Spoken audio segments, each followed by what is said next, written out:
안녕하십니까. 센텀 신경외과 정형외과의 정형외과 전문의 성원섭입니다. 오늘은 환자분들이 호소하는 어깨 통증에 있어서 가장 흔한 질환 중 하나인 오십견에 대해서 알아보겠습니다.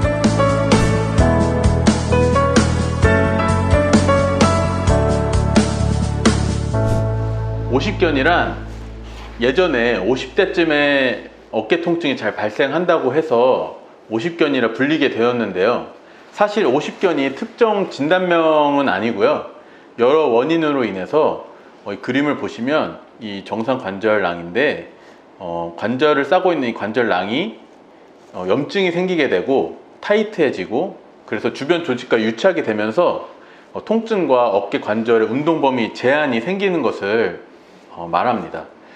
다른 표현으로는 이제 어른 것처럼 움직일 수가 없다고 해서 동결견이라고도 하고요. 최근에는 유착성 관절낭염이라고도 표현을 합니다.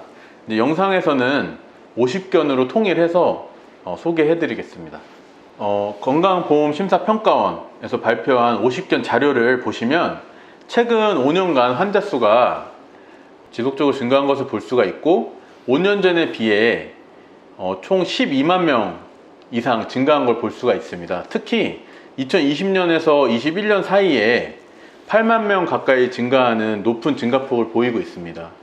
오십견은 어깨 질환 중 회전근개 질환과 함께 가장 많은 비율을 차지하고 있는 병이라고 보시면 되겠습니다. 평생 유병률을 보면 2에서 5% 정도 보고가 되고 있고요. 40대에서 60대 그리고 여성에서 좀 더 호발한다고 되어 있습니다. 전신 질환과도 연관성이 높은데 당뇨 환자에서 잘 발생한다고 되어 있고요. 이제 당뇨 환자 중에서도 당 조절이 잘 안 되시는 분들의 경우에 잘 되시는 분들에 비해서 5배 정도 이상 잘 생긴다고 되어 있고요. 그 이외에 갑상선 질환 그리고 그 밖에 뇌혈관이나 심근경색 환자에서도 위험성이 높아진다는 보고도 있고요. 육체 노동자보다 오히려 이제 앉아서 일하는 직업에서 더 흔하다는 보고도 있습니다. 그리고 오십견은 원인에 따라서 1차성, 2차성으로 구분을 하기도 하는데요. 2차성의 경우에는 다른 어깨 질환으로 인해서 어깨에 강직과 통증이 발생하는 경우를 말하고요. 1차성의 경우에는 아직까지 명확한 원인은 밝혀지지 않았습니다.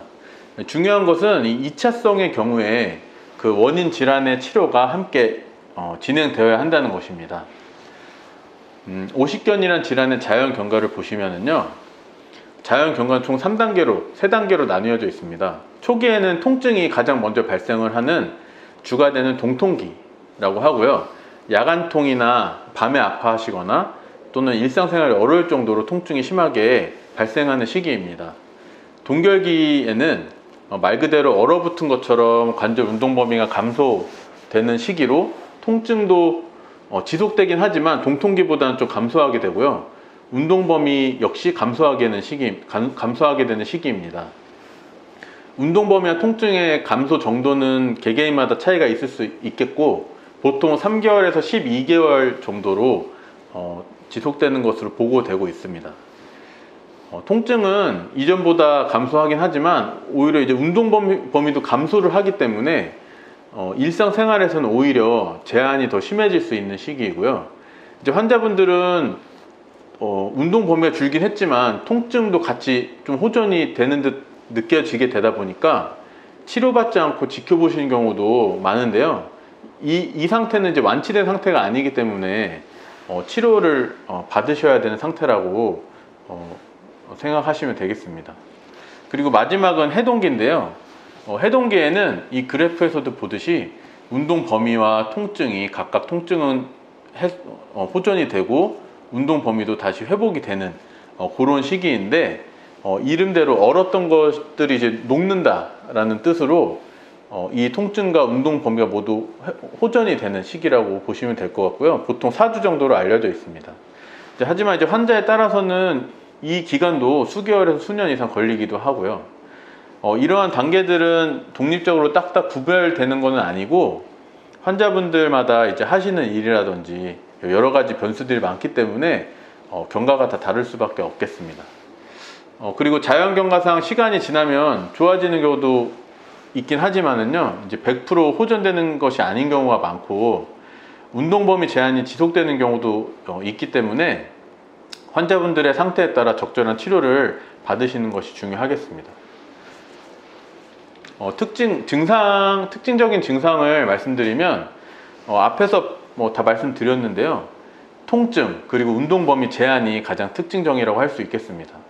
보통 외상력이 없이 발생하거나 경미한 외상 후에 이제 둔통으로 통증이 시작되면서 서서히 이제 진행이 되고 뒤따라서 운동 범위 제한이 발생하는 경우가 많은데요. 환자분들이 호소하는 증상을 표현해 보면 어깨 바깥쪽이 아프다고 많이 표현하시고요.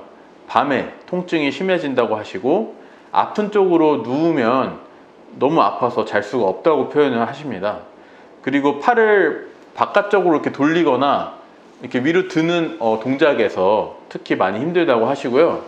일상생활에서 보면 머리를 빗는 동작, 세수하는 동작, 옷 갈아입기, 화장실에서 뒤처리하는 경우도 좀 힘들다고 많이 하시고, 여자분들은 상의 속옷을 갈아입기도 힘들다고 표현을 많이 하십니다.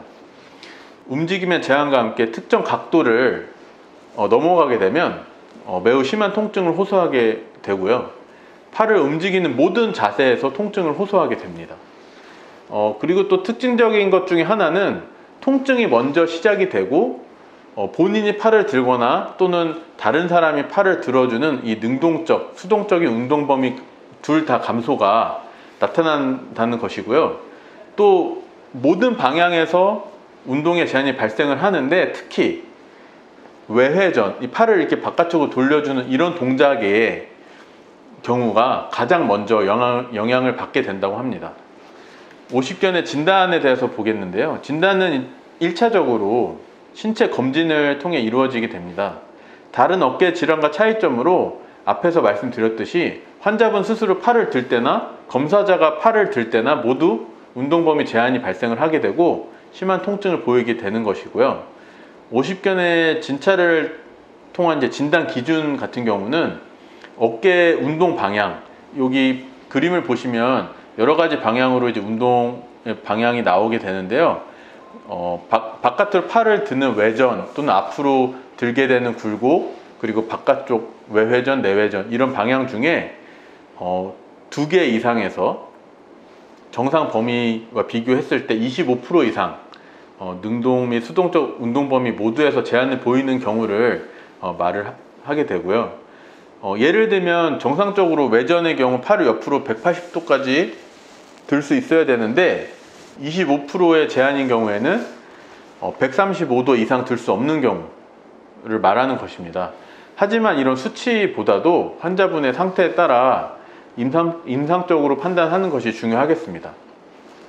이렇게 진찰만으로도 50견을 확인할 수 있지만 앞서 설명드렸듯이 50견은 1차성으로 발생하기도 하지만 회전근개 파열, 석회성 힘줄염, 이두 힘줄염, 여러 가지 구조적인 여러 문제, 다른 질환으로 인해서 2차성으로 발생하는 경우도 많기 때문에 이를 감별하는 것이 매우 중요합니다. 사실 이러한 질환들은 대부분 증상이 비슷비슷한데요. 그렇기 때문에 신체 검진만으로 이 원인 질환이 완전히 감별되지 않는 경우가 많고, 이 원인 질환이 치료가 되지 않은 채 통증 조절만 한다면 원인이 해결되지 않기 때문에 이로 인한 기능 장애라든지 질환의 진행이 계속 진행될 수 있겠고, 그래서 이제 정확한 진단을 위해서 영상 검사 또한 필요하게 됩니다. 50견의 치료를 보면은요, 가장 중요한 치료는 운동 치료입니다.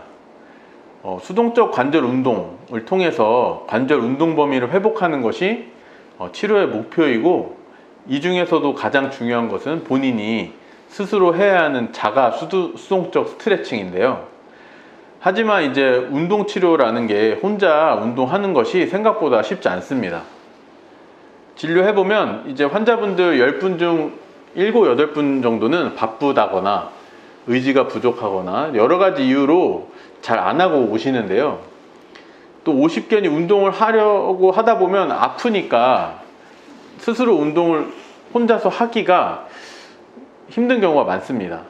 이런 경우가 많기 때문에 병원에서 도수치료 등과 함께 이렇게 운동치료를 같이 병행을 하게 되면 더 좋은 효과를 볼 수도 있겠습니다. 그리고 이 이외에 약이나 주사치료를 병행하게 되고요. 중요한 것은 약이나 주사 치료에만 의존해서 운동치료를 소홀히 하면 안 된다는 것이고요. 이 이외에도 관절내 공간을 늘려주는 관절내 공간 늘려주는 수압 팽창술, 그리고 이런 보존적 치료, 비수술적 치료에도 불구하고 반응하지 않는 경우에는 일부에서 수술적 치료를 고려해 볼 수도 있겠습니다. 지금까지 오십견 유착성 관절낭염에 대해서 알아보았는데요. 앞에서 말씀드렸듯이 자연 경과로 낫는다 하더라도 100% 회복되지 않는 경우가 많고, 일부 보고를 보면 운동 범위 제한이 지속되는 경우도 있습니다. 또 좋아진다 하더라도 그 기간이 매우 길고 심한 통증과 일상생활 제한 등 문제들이 많기 때문에 이완 기간과 통증을 줄이고 조기 일상생활로 복귀를 위해서 치료가 필요하겠습니다. 또 잘못된 정보나 치료법으로 환자분들께서 자가치료 하시다가 치료의 시기에 늦어져서 안 좋은 결과나 치료 기간이 길어질 수도 있고, 회전근개 파열과 같이 다른 원인 질환에 의해서 2차적으로 강직이 오는 경우도 많기 때문에 감별을 위한 정확한 진단과 이에 따른 치료가 필요하고요. 어깨 통증이 발생한 경우 참지 마시고 전문의와 상담하시는 것이 좋겠습니다. 이상으로 50견에 대한 영상을 마치도록 하겠습니다. 감사합니다.